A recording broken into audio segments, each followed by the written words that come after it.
Ana Maria Luísa d'Orléans, nascida mais rica que rainhas e mais próxima do trono francês do que quase qualquer outra pessoa viva, deveria ter tido uma vida de liberdade ilimitada. Em vez disso, sua imensa fortuna a transformou em um prêmio político, uma ameaça real e, no fim, uma mulher presa pelo poder, escândalo e solidão. Esta é a história trágica da herdeira mais rica da Europa e de como ela acabou isolada, exilada e sozinha. Ana Maria Luísa d'Orléans, a futura duquesa de Montpensier, nasceu no Palácio do Louvre, no centro de Paris, em 29 de maio de 1627. Naquele tempo, o Louvre não era museu ou galeria de arte, e sim uma das principais residências da família real francesa no centro de Paris. E o motivo pelo qual Ana Maria nasceu aqui foi porque ela também era, é claro, da realeza. O pai dela era Gastão, duque de Orleans. Ele era o filho mais novo do rei Henrique IV da França, que fundou a Casa Real de Bourbon em 1589, governou a França até seu assassinato em 1610. Assim, Ana Maria era neta do rei e seu tio era o filho mais velho e herdeiro de Henrique IV, o rei Luís XIII. A mãe de Ana Maria era Maria de Bourbon, duquesa de Montpensier. Ela vinha de outro ramo da Casa de Bourbon e se tornou duquesa ainda bebê, após a morte de seu pai. Maria e Gastão se casaram em agosto de 1626 e ela engravidou pela primeira vez poucas semanas depois. Infelizmente, Ana Maria nunca conheceria sua mãe. Ela adoeceu após o parto e morreu em 4 de junho de 1627, com apenas 21 anos menos de uma semana depois do nascimento de Ana Maria. Com a morte de sua mãe, a recém-nascida Ana Maria herdou o título de Duquesa de Montpensier e uma fortuna tão grande que, com apenas 6 dias de vida, tornou-se uma das herdeiras mais ricas da França. A infância de Ana Maria foi complicada. Ela cresceu na corte real e em seus arredores, embora a base de seu pai fosse na cidade de Orleans, ao sul de Paris. Após a morte de sua primeira esposa, esperava-se que Gastão se casasse novamente e tivesse um herdeiro homem para herdar uma das maiores fortunas do reino. Em vez disso, nos anos que se seguiram, ele iniciou um relacionamento com Margarida de Lorena e se casou secretamente com ela em 1632, depois que seu irmão Luís XIII recusou-se a conceder permissão para o casamento. O rei se opôs ao casamento por razões políticas, já que a França estava em conflito com a Lorena na época. Quando a notícia da união chegou à corte real, Gastão foi pressionado a anular o casamento. Quando criança, Ana Maria viveu no Palácio das Tulherias sob os cuidados de sua governanta, que supervisionava sua educação e lhe ensinou a ler e escrever. Quando o futuro Luís XIV nasceu em setembro de 1638, Ana Maria, que tinha 11 anos, declarou que um dia se casaria com ele, chamando carinhosamente o bebê de seu pequeno marido para a diversão da corte real. No entanto, seus comentários lhe renderam uma repreensão tanto de Luís XIII quanto do cardeal Richelieu. Enquanto isso, seu pai tinha outras ambições e esperava casá-la com outro primo da família real, embora nada tenha resultado disso. No início do verão de 1643, Gastão finalmente se casaria novamente com seu amor, Margarida. Enquanto Luís XIII estava à beira da morte, ele finalmente concedeu ao irmão permissão para legitimar a união a qual se opunha há tanto tempo. Isso era muito importante para Ana Maria, pois Gastão, durante todos aqueles anos, não conseguiu gerar um herdeiro do sexo masculino que sobrevivesse. Gastão e Margarida tiveram vários filhos juntos, mas todos os filhos eram meninas, exceto por um menino. Esse era João Gastão, o Duque de Valois. Infelizmente, ele morreria de desidratação e outras complicações causadas por um episódio de diarreia severa em agosto de 1652, quando tinha 2 anos de idade.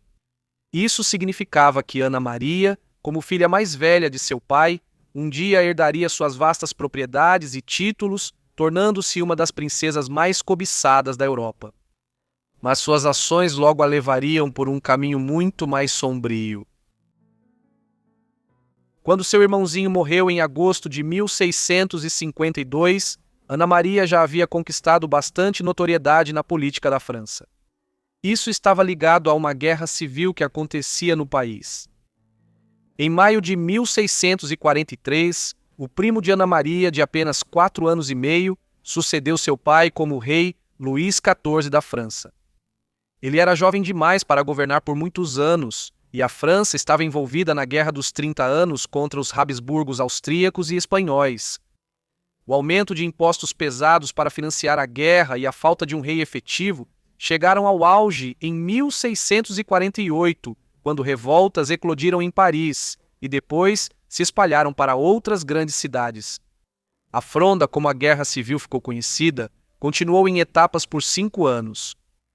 Durante a Fronda, Ana Maria ficou notória por suas suspeitas de simpatia pelos rebeldes. Suas lealdades eram mais complexas do que muitos pensavam. Nos primeiros anos da revolta, ela apoiou abertamente os líderes rebeldes em Bordeaux e chegou a viajar para lá. Mas depois, ela ajudou de forma dramática a negociar a paz entre a cidade rebelde e o governo real. Então, quando novos distúrbios irromperam em 1652, Ana Maria viajou para Orleans e tentou negociar com os rebeldes de lá. Porém, ao chegar, encontrou os portões trancados e as autoridades negaram sua entrada. Recusando-se a voltar, ela atravessou o rio de barco, escalou as defesas como um gato e passou por uma brecha no portão. Logo depois, ela foi triunfantemente desfilada pelas ruas e se tornou a figura simbólica não oficial da rebelião. Mais tarde, Anne-Marie voltou para Paris, onde ligaria permanentemente seu destino à rebelião e consolidaria sua reputação como aliada dos rebeldes. Durante a Batalha de Faubourg Saint-Antoine, em 2 de julho de 1652, sob as imponentes muralhas da infame Bastilha na cidade, ela tomou a chocante decisão de ordenar que os canhões da fortaleza disparassem contra as forças reais em apoio a Luís, o príncipe de Condé, o inimigo mais perigoso do governo e seu próprio primo real. Apesar de sua intervenção, a rebelião foi esmagada. Com os realistas vitoriosos e sua reputação arruinada, Ana Maria foi forçada a fugir de Paris.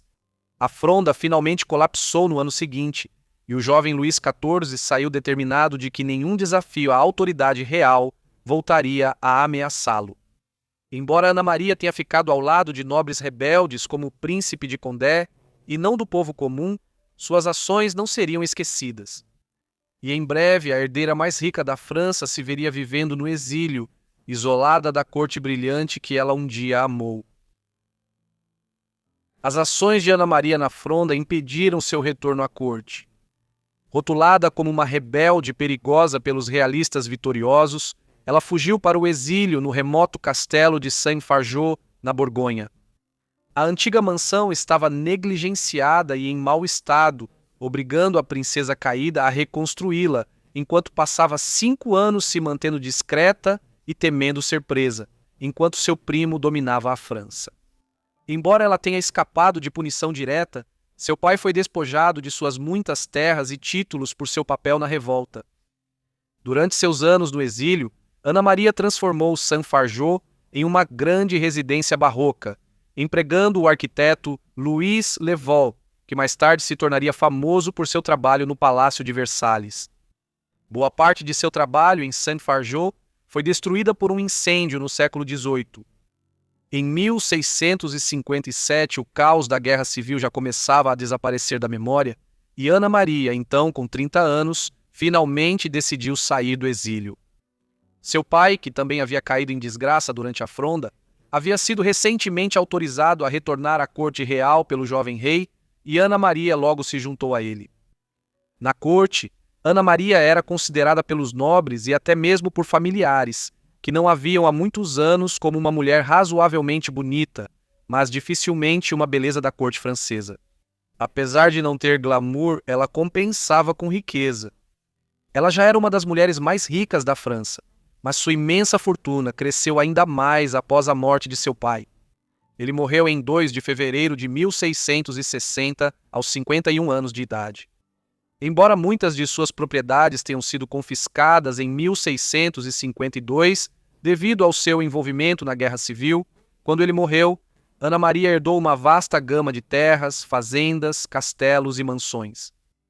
De repente, a princesa rebelde, antes exilada, virou uma das solteiras mais cobiçadas da Europa, com todas as cortes reais de olho em quem se casaria com a herdeira mais rica da Europa e talvez do mundo.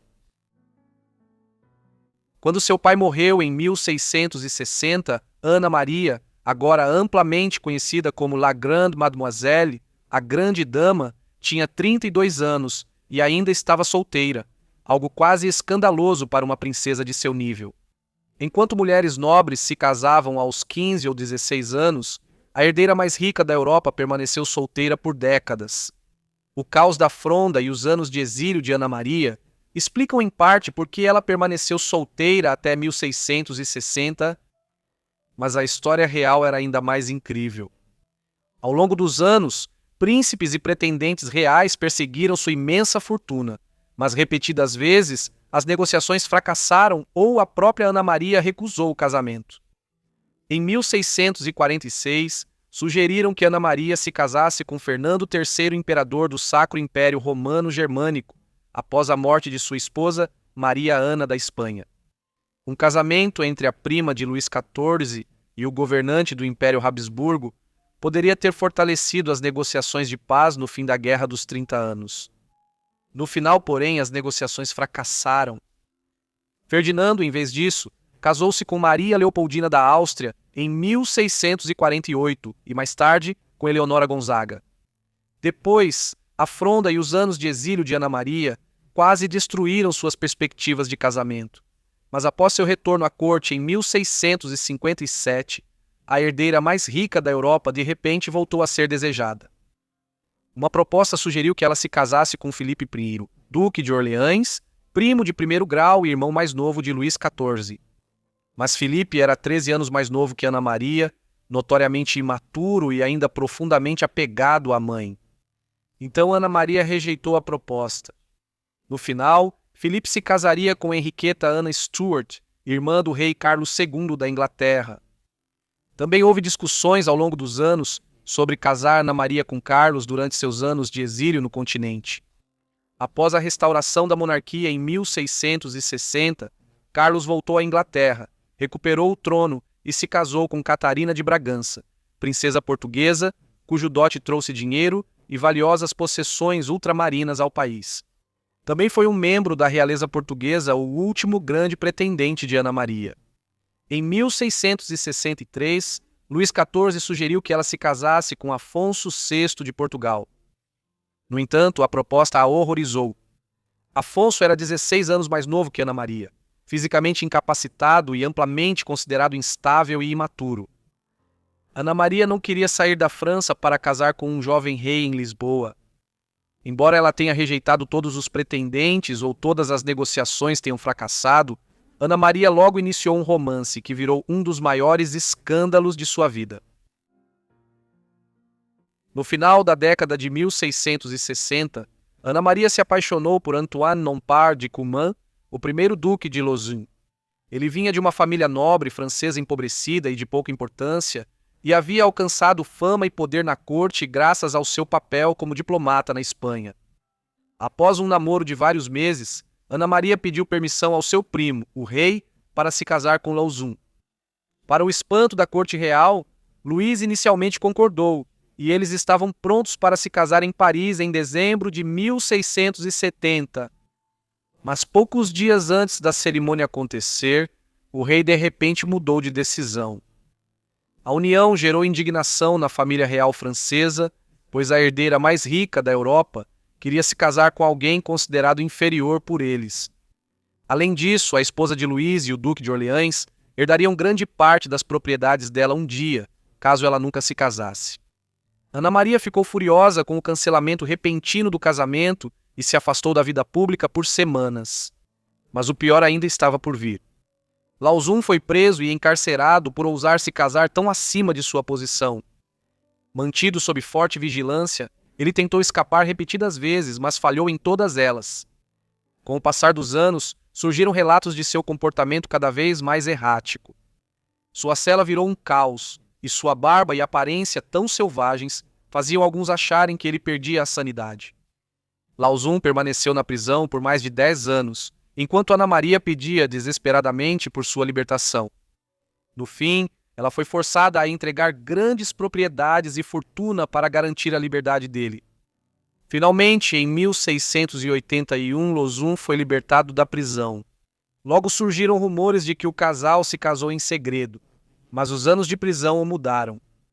O romance ardente, que antes havia escandalizado a corte francesa, agora não passava de cinzas. Após mais de uma década de separação, amargura e humilhação, o caso de amor deles estava efetivamente acabado. Ana Maria ficou desiludida com os acontecimentos dos anos 1670 e passou a se afastar cada vez mais da corte. No Palácio de Luxemburgo, outra grande residência real nos arredores de Paris, que ela herdou quando sua madrasta, Margarida da Lorena, morreu em 1672. Nos anos 1680, a corte francesa também deixou Paris, mudando-se para Versalhes por ordem de Luís XIV. A grande Mademoiselle era raramente vista lá. Em vez disso, ela viveu uma vida tranquila e um tanto reclusa em seus últimos anos, falecendo no Palácio de Luxemburgo em 5 de abril de 1693, aos 65 anos de idade. Pouco antes de sua morte, Lausanne pediu para vê-la, mas a orgulhosa grande Mademoiselle o recusou. Seus maiores domínios e terras, reduzidos para pagar a libertação do duque 12 anos antes, passaram em grande parte para seu primo, o Duque de Orleans. Apesar disso, em seu funeral, o cortesão francês e memorialista, o Duque de Saint-Simon, afirmou que ela era a princesa solteira mais rica da Europa. A grande Mademoiselle foi sepultada na Basílica de Saint-Denis, perto de Paris, 2 semanas após sua morte. Um incidente terrível ocorreu na cerimônia. Na França da Idade Moderna, era tradição retirar e embalsamar separadamente as entranhas da realeza. Isso permitia que o corpo ficasse exposto por mais tempo sem decompor rapidamente. As entranhas eram colocadas em uma urna e enterradas junto ao corpo no funeral. No caso da duquesa de Montpensier, as entranhas começaram a fermentar e a urna que as continha explodiu durante o serviço fúnebre, criando um cheiro podre que fez muitos dos presentes fugirem da igreja. Foi um fim ruim para uma mulher que nasceu com imensa riqueza, sangue real e todas as vantagens imagináveis, mas que passou grande parte da vida presa pelo próprio poder e privilégio que deveriam torná-la intocável. Obrigado por assistirem ao vídeo sobre Ana Maria Luísa d'Orléans, a Grande Mademoiselle. Espero que tenham achado interessante. Me contem o que acharam aí embaixo nos comentários e se tiverem sugestões também deixem aí embaixo nos comentários. Espero que estejam inscritos e com notificações ativadas para receber meus vídeos assim que eu postar. Enfim, é isso da minha parte, então vejo todos vocês no próximo episódio de Forgotten Lives. Obrigado!